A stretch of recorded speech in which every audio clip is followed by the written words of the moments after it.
YTN 라디오 이동의 뉴스 정면승부 4부 시작합니다. 이번에는 젊은 정치인들의 생각을 들여다보는 시간입니다. 장혜영 정의당 미래정치특위위원장, 이준석 새로운 보수당 젊은정당 비전위원장 나왔습니다. 어서 오십시오. 네, 안녕하세요. 안녕하세요. 자, 이준석 위원장은 뭐 우리 방송에 오래전부터 고정으로 나오신 분이니까. 장혜영 위원장은 첫 고정입니다. 네, 맞습니다. 포부 밝혀주시죠. 열심히 하겠습니다. 불러주셔서 감사합니다. 정의당 인재 영입으로 입당하셨는데 정의당을 선택한 이유가 있습니까? 여러 가지 이유가 있는데요. 기본적으로 제가 원하는 어떤 사회적인 변화를 여기서 같이 만들어갈 수 있겠다는 생각이 들어서, 네, 그래서 여기로 입당하게 됐습니다. 예. 영화죠. 어른이 되면. 네. 예, 장애를 가진 동생과 함께한 일상을 다큐 형식으로 풀어낸 화제가 많이 됐고, 당시에 저희하고 전화 인터뷰 했었죠. 네, 맞아요. 예. 나오진 않고 전화로 말씀드렸어요. 전화 인터뷰 됐었는데, 현실 정치에 뛰어들어야겠다고 결심하게 된 이유가 있을까요? 사실 제가 동생이 이제 발달장애가 있고 그 이후로 13살 때부터 시설에서 들어가서 거의 30이 될 때까지 계속 시설에서 살았었는데요. 동생을 이제 데리고 나와서, 그러니까 탈시설을 하겠다고 마음 먹고 우리 사회가 얼마나 그를 위한 준비가 돼 있는지를 이제 알아봤을 때 전혀 그를 위한 준비가 되어 있지 않다는 걸 좀 알게 됐어요. 그래서 그걸 그냥 그대로 둘 건지, 그리고 탈시설을 안 할 건지, 아니면은 이제 탈시설을 하고 우리의 탈시설의 이야기를 변화의 동력으로 삼을 건지라는 기로에서 이제 후자를 택한 거고요. 근데 그렇게 영화를 만들고 유튜브 채널 같은 걸 운영하는 것만으로 바뀌는 것도 있지만 그 변화의 속도가 충분하지 않다는 생각을 굉장히 많이 하게 됐어요. 특히 이제 문재인 정부 출범하면서 어떤 장애인 정책에 있어서의 획기적인 변화들을 기대했었지만 사실상 이제 2년 넘는 시간 동안 이제 지켜보면서 이제 굉장히 미진한 부분들이 없지 않아 있었기 때문에 직접 해야겠다. 예. 네. 변화의 속도를 크게 하기 위해서 정치권에 들어왔다. 네. 이준석 위원장. 네. 정치권에 들어오면은 변화시킬 수 있나요? 장혜영 씨 정도 할 수 있습니다. 네. 근데 저렇게 원내로 있으면 잘 안 돼요. 이준석 위원장처럼 원내로 있으면 안 돼. 원내로 들어가야 될 거 아닙니까? 그래서 사실 젊은 정치인들 진입하는데 청년 비례란 단어가 고착화돼 버린 거에 대해 가지고 제가 그걸 온몸으로 정하고 있지 않습니까? 그러면 근데 힘들어요. 이번에 장 위원장은 출마합니까? 출마합니다, 당연히. 비례로? 네. 비례로. 네. 그래요. 비례 받는 것도 순번을 어떻게 저희 하냐고 당은 생각하는데. 사실 공천이 아니라 비례도 다 경선을 하기 경선, 때문에 예. 네, 다른 당들하고는 좀 차이가 있다고 생각하고요. 예. 이번에 청년들끼리 이제 비례를 놓고 굉장히 각축을 벌이게 될 텐데 그 과정에서 이제 당에서 이제 성장해온 청년들이 사실은 저 빼고 다 그래요. 그래서 이제 각자의 매력과 쌓아온 기량을 발산하는 걸 보여드릴 수 있지 않을까 싶습니다. 예. 그 정의당 비례가 이제 남녀 나눠가지고 경선이잖아요. 예. 그래가지고 남성 측은 경쟁이 엄청 치열해요 지금. 왜냐하면 지역구에 과거 출마했던 이력을 가진 분들이 비례로 튼 분들이 많아가지고 그분들이 요즘 저를 만나면은 야 니네 보수통합 좀 해라 이렇게 저한테 밀거든요. 그래야 이제 새로운 보수당이 비례 경쟁에서 빠진다고 생각하는 것 같은데 사실 이번에 새로운 보수당도 젊은 비례대표 후보들 많이 공천하겠다는 것을 지금 내일 아마 구체안이 발표될 겁니다. 예. 이준석 위원장은 SNS 보니까는 악수를 너무 많이 해서 손이 부었다 이런 사진 올렸던데. 그거 이제 악수하고 다니면 예전에 박근혜 대통령이 막 여기 붕대 감고 예. 나오는 게 있었잖아요. 예. 그게 박 대통령이라서 기사가 된 거지 후보들은 사실 많이 겪는 그런 상황들입니다. 왜냐하면 이게 있어요. 악수를 또 살짝 하고 가면요. 이렇게 힘이 없어 이러면서 막 혼내는 분도 있고. 맞아. 네, 그런 얘기 그래가지고 들어요. 거의 악수가 아니라 꽉수라 그러죠. 이제 꽉수하는 분들이 있습니다. 예. 그 사람들 많이 만나고 다니고 있습니까? 지역구 주민들? 저도 이제 지역구에 3번째 출마하는 거다 보니 네. 이제 좀 동네 활동하시는 분들은 거의 다 알죠. 예, 그렇기 때문에 선거 얘기하기는 그렇고 어쨌든 이번에 제가 느끼는 바로는 정치 세대 교체는 필요하다라는 공감대 자체는 조금씩 생기고 있는 것 같습니다. 알겠습니다. 자, 본격적으로 이야기해보죠. 이준석 위원장이나 우리 장혜영 위원장이나 다 청년 인재로 영입된 케이스인데 최근 더불어민주당 원정권 씨 논란 어떻게 보고 계십니까? 제가 여기에 대해 가지고 저라도 원종건 씨를 사전 검증 곤란해지지 못했을 것이다라는 취지로 이야기했더니만은 이준석이 보수 대통합 안 돼가지고 민주당 넘어가려고 한다 같은 이런 희한한 시나리오 쓰시는 분들이 있던데 저는 민주당 절대 안 가요. 정의당도 안 가고요. 그러니까 저는 그러니까 이 고생하고 있는 건데 사실 우리가 봐야 될 게 검증이라는 단어가 사실 얼마나 무의미한 건지 제가 말씀드리면요. 꼭 이건 청년인재뿐만 아니라 국회의원 선거구가 이제 253개잖아요. 그런데 거기에 있어서 보통 한 당에서 두세 명의 예비후보가 경쟁한다고 하면은 적어도 한 600~700명의 인재를 검증해야 돼요. 선거에 내보낼 때. 근데 그게 공천관리위원회, 공천심사위원회라는 것이 보통 열흘 남짓한 기간 정도 예비심사할 기간이 있는데, 아니 어떻게 한 사람이 살아온 인생을 700명 정도 되는 사람을 열흘 남짓한 기간에 제대로 평가할 수 있겠습니까? 할 수 있다면 그것도 웃긴 거고요. 그러니까 저는 이런 것들은 많이 발생하는 그런 상황들인데 어떻게 그 사후 처리를 하느냐가 결국 이제 국민들의 관심사가 아닐까 싶습니다. 사후 처리는 잘했다고 봅니까, 민주당이? 저는 원종건 씨 개인이 했던 답변은 어쨌든 좀 굉장히 불만족스러울 수 있는 부분이 있었겠다. 그 피해자분이나 이런 분에게는 그런 생각이 들고. 근데 민주당에서 뭐 어쨌든 그 전날 저녁에 터진 일을 그 다음날 아침에 처리했다라는 거는 뭐 그 이상 빠르게 하라고 하면 전 또 어떻게 더 빠르게 할 수 있는지 잘 모르겠습니다. 그렇기 때문에 거기에 대해서는 제가 뭐 박한 평가를 하기는 어려울 것으로 봅니다. 제가 봤을 때. 근데 사실 그 열흘 안에 뭔가 이걸 검증할 수 있겠냐라고 얘기하는 거는 마치 이제 선거를 목전에 두고 나서야 사람을 찾아나서 검증을 한다는 전제하에 그렇게 얘기를 하는 것 같고요. 사실 정당이 해야 되는 일상적인 기능 중에 하나가 좋은 정치인들을 발굴하고 또 육성하는 역할이 있다고 생각하기 때문에 전 분명히 사전에 어떤 분위기를 가지고 어떤 기풍을 가지고 사람들을 검증해내느냐에 따라서 충분히 훨씬 더 예방 가능했었다고 봅니다. 정의당에서 인재영입 검증이 미흡했던 점을 인정하고 사과해야 된다 이런 입장을 내놨는데 이준석 위원장 말처럼 이게 굉장히 사적인 영역인데 이걸 어떻게 검증을 하느냐 입증을 하느냐. 그렇죠. 물론 그것을 어떻게 자료를 가지고 뭐 객관적으로 검증할 수 있는 방법이 뭐냐고 한다면 어렵다고 얘기를 할 수 있겠지만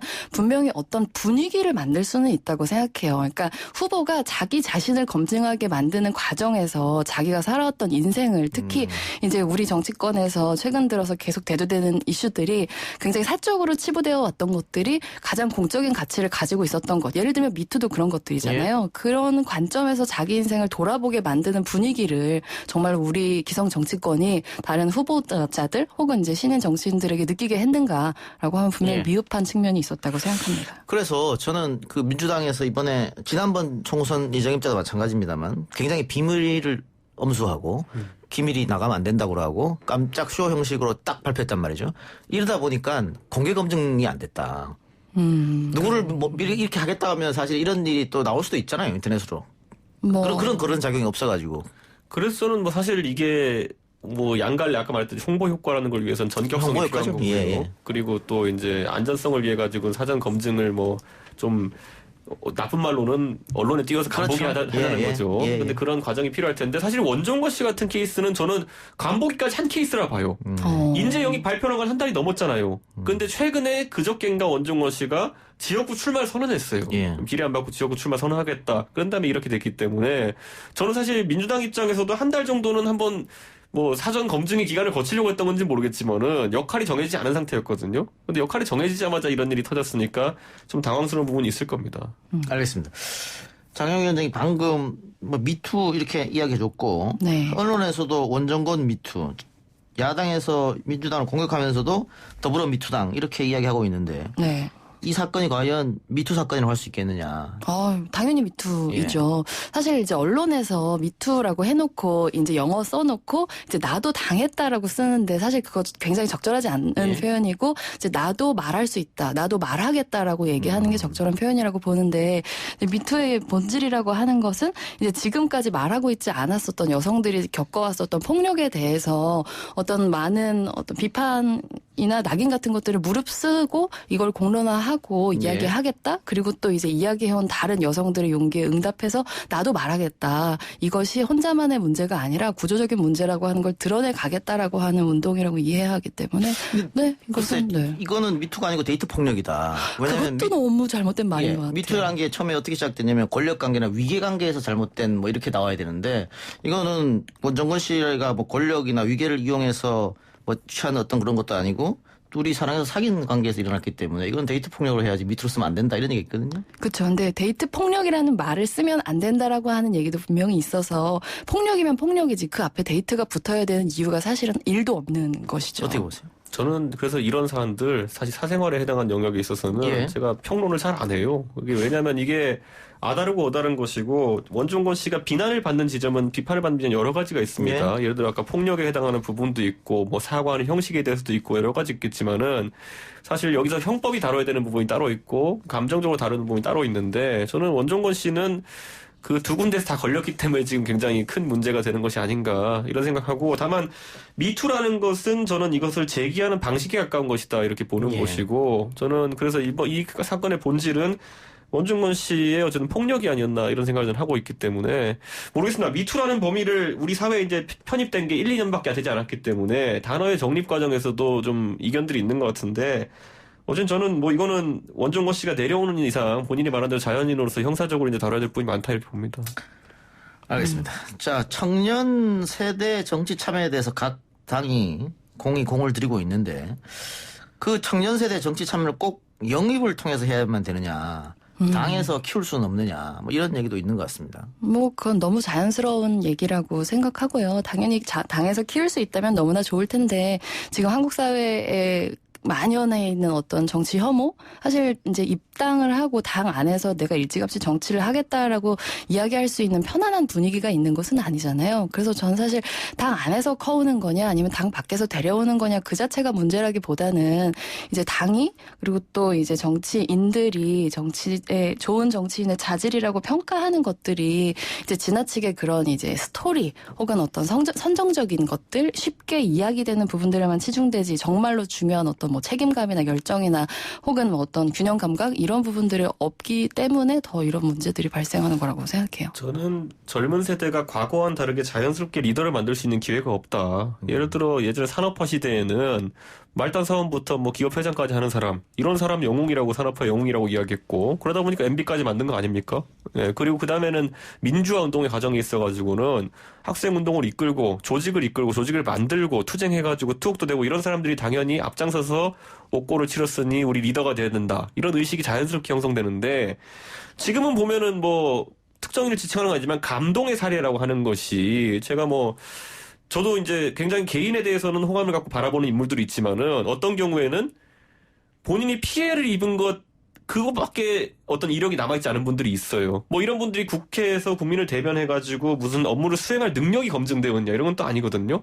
근데 아무래도 미디어가 발달하고 이러다 보니까 그런 사례가 많이 부각되면서 그런 분들이 정치에 진출하는 경우가 많은 것 같은데 저는 어떤 분들이 아픈 경험이 있다? 그 경력 하나만으로 국회의원이 돼야 된다라는 이 인식 자체가 좀 대중적으로는 변화를 좀 됐으면 좋겠다. 저는 그런 생각을 합니다, 이제. 각 정당에서 공채로 좀 젊은 친구들 많이 뽑으면 어때요? 그래서 바른정당 때부터 저희가 당명은 계속 바뀌지만 바른정당, 바른미래당, 새로운 보수당 오면서 이건 제가 진짜 강하게 밀었는데 저희는 스토리 안 보고 진짜 토론 배틀로 뽑자 이래가지고 계속 토론 배틀로 젊은 사람들이 진출을 하거든요. 그래서 어떤 분들이 뽑혔나요? 굉장히 성과가 나쁘지 않아요. 무슨 말이냐면은 토론 배틀로 사람 뽑는다 그러면은 대한민국 국민들 대부분이 이렇게 반응합니다. 말만 잘하는 놈 뽑히는 거 아니냐. 예. 이렇게 반응해요. 그럼 대부분의 경우에 스토리를 뽑잖아요. 그럼 말도 못하는 사람이 와요. 예. 그러니까 저는 어느 정도까지는 적어도 공정한 경쟁을 할 수 있는 환경 속에서 경쟁 카테고리가 잡혔을 때 하는 게 낫지. 솔직히 우리가 자소서 써가지고 그 인재 뽑는다고 했을 때 기업이 그 투명하다고 생각하냐 일반 젊은 사람들이 아니거든요. 보통 자소서를 비하해가 자소설이라 그러거든요. 예. 예, 그런 것처럼 이 스토리 쓰고 이런 것들이 이제 이런 문화에서 조금은 더 정량화되고 객관화되는 형식으로 선발 방식이 바뀌어야 되지 않나 싶습니다. 알겠습니다. 뭐 비례 경선을 다른 당들이 다 도입하면 좀 좋지 않을까 그런 생각은 드네요. 경선도 솔직히 말하면 당원들 내에서 얼마나 고인물이냐를 경쟁하는 거예요. 제가 봤을 때는. 시민선거인단 제도를 저희는 그래서 이번에 도입을 좀 했죠. 신인선거인단 제도? 네, 시민선거인단. 시민선거인단. 네. 그래요. 오늘 우리가 중점적으로 논의해 볼 이야기가 각 정당에서 내놓은 총선 공약인데요. 3분 30초 남았네요. 앞에 다른 얘기를 하다 보니. 자, 정의당이 최근에 살찐 고양이법을 내어놨고 이게 임금 불평등을 해소하기 위해서 최고임금제를 도입하겠다. 이거지 않습니까? 예, 맞습니다. 이건 뭐 지난 대통령 선거 때도 화두가 됐던 이야기인데 1호 공약이 좀 크게 논란이 됐습니다. 만 20세 청년에게 3천만 원씩 주겠다. 정의당 공약대로라면 이동영 씨가 받는 출연료도 최대치가 정해집니까? 이도경 씨가 받는 뭐 금액에 따라서 예를 들어 일반 기자들이 여기 출연하면은 한 2, 3만 원 주는 게 내부 비용이 있는데 그러면 이동영 씨는 그때 보니까 5배 이내로 제한하다 이렇게 돼 있더라고요. 박 선배님 발표하신 거 보니까. 그럼 네네. 15만 원 이상 받으면 안 되는 거잖아요. 살찐 고양이 되는 거잖아요. 살찐 고행법은 시간상 다음에 하기로 하고요. 그러게요. 다른 얘기를 예. 넘어가시네. 이거 청년 전원에게 3천만 원 주겠다. 이거 포퓰리즘 아니냐. 재원을 어디서 마련하냐. 뭐 이런 논란이 있었던 것 같습니다. 네, 그렇죠. 근데 저는 기본적으로 사실 제가 10년 전에도 청년이었는데요. 그때도 이제 뭐 청년 실업이다 혹은 경제적인 불평등이다 이런 것들이 다 문제라고 얘기를 해왔었어요. 그리고 그때도 어떤 정책들, 대안들을 냈지만 그래서 지금 그 10년이 지난 지금 그래서 그 문제가 해결이 됐느냐라고 했을 때 문제가 악화되면 악화됐고 이제 그 불평등이라고 하는 게 세습되기까지 그래서 수저론이 나오기까지 더 악화됐기 때문에 이 상황에서 지금 당장 청년들의 흑수저 청년들의 등 뒤에 누가 있느냐라고 했었을 때 국가가 있다라는 거를 보여줘야 된다는 그런 어떤 심각성을 인식한 정책이라는 관점에서 바라봐야 된다고 생각하고요.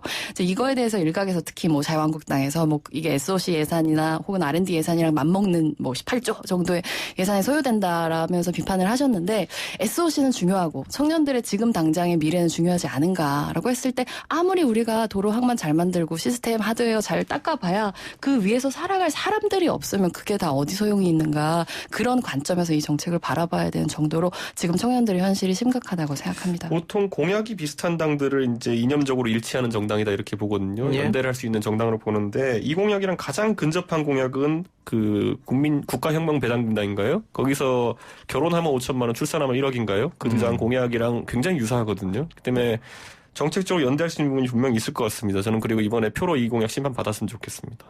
네. 심판 받아보도록 하죠. 예. 예. 근데 만 20세 청년에게 주겠다고 하면 예. 만 21세나 22세 청년은 안 준대요. 당연히 그런 부분은 정책적으로 보완이 가능한데 예를 들어서 20세에서 25세 사이에 그걸 선택할 수 있도록 하겠다. 이런 방식으로 그냥 이 법안을 보완하면 되는 건데요. 이게 된다 안 된다라는 방식으로 얘기를 하는 건 솔직히 전 좀 너무 한가한 얘기라는 생각은 들어요. 예. 새보수당은 공약 아직 안 내놨습니까? 저희는 하태경 의원이 이제 그 청년 대상으로 해가지고 군 문제 관련해서 군보상 3법을 발의했거든요. 예. 그런데 그것이 이제 1호 공약은 아니고 첫 번째 공약이기 때문에 저희가 이제 발표는 먼저 했고요. 으뜸 공약도 역시 청년에 대해 가지고 할 것으로 지금 보고 준비하고 있습니다. 군 보상 3법은 구체적으로 어떤 겁니까? 그리고 하태경 의원이 얘기하는 거는 과거에 보면 군 가산점 제도 있지 예, 않습니까? 있었죠. 예. 그런 부분이 사실 과거에 장애인들에 대한 역차별 우려 때문에 위헌 판결을 받았어요. 예. 그리고 가산점 절차가 과도한 것이 아니냐 이랬는데 저희는 이번에 여성 희망 복무제라고 해가지고 지금까지는 그 군 가산점을 남성만 받는다. 예. 일반 복무하는 남성만 받는다. 그래서 불합리한 점이 있었다면은 남자는 징병제 그리고 여자는 원하는 신분은 그 만약에 가산점이 필요한 분이 있다면은 희망 복무를 할 수 있는 형태로 병 복무를 열어준다라는 이제 논리적 보완을 했기 때문에 저희는 가능하다 이렇게 보고 있습니다. 뭐 이렇게 하면은 많은 분들이 누가 여자가 그래도 군대를 가겠냐 이렇게 하시는데 저희도 뭐 많이 갈 것을 기대하는 건 아니고요. 가산점이 필요하신 분들은 받을 수 있는 길을 열어드리려고 하는 겁니다. 알겠습니다. 어쨌든 새보수당에 아직 공식적 1호 공약은 없는 상태니까. 예. 내일 나옵니까? 예. 그래요. 그럼 다음 주에 토론하면 되겠네요. 알겠습니다. 두 분 말씀 오늘 여기까지 듣겠습니다. 수고하셨습니다. 예. 감사합니다. 감사합니다.